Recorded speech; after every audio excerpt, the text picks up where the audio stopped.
Maggie Gleason came into the world a fighter. She had no choice. Her heart stopped twice when she was born. Weakened kidneys and lungs. A cleft palate. In spite of it all, Maggie thrived. Except for one thing.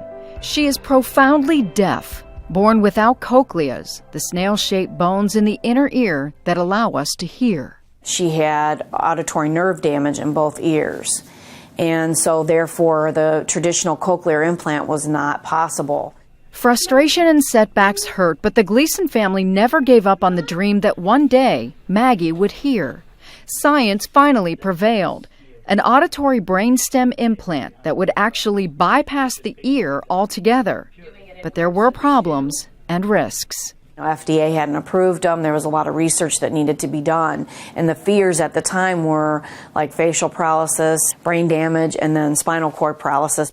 After waiting 11 years, Maggie became the first teen to have the surgery at UH, a 10-hour procedure that took place in November.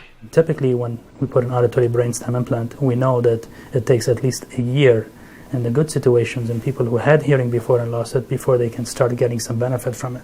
Like a computer, the device takes sound and converts it into electrical impulses.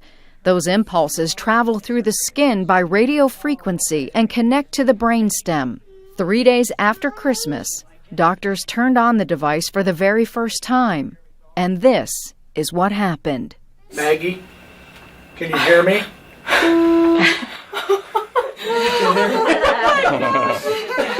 It was never something I ever thought we would see or that she would ever experience.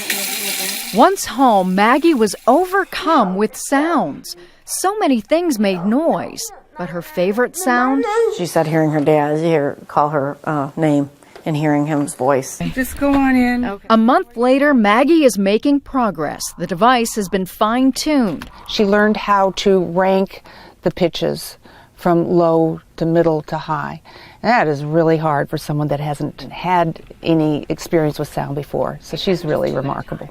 A fighter at birth, thankful for her doctors who never gave up, and the family that never left her side. Well, this is I love you, and then this is I really love you. Maggie still has a very long road ahead. Once the device is fine-tuned, she'll have to go back to speech therapy to relearn how to talk. She's already looking ahead to the future and hopes to one day become a pastry chef. And no doubt, she'll hear the timer ring when the cake is done.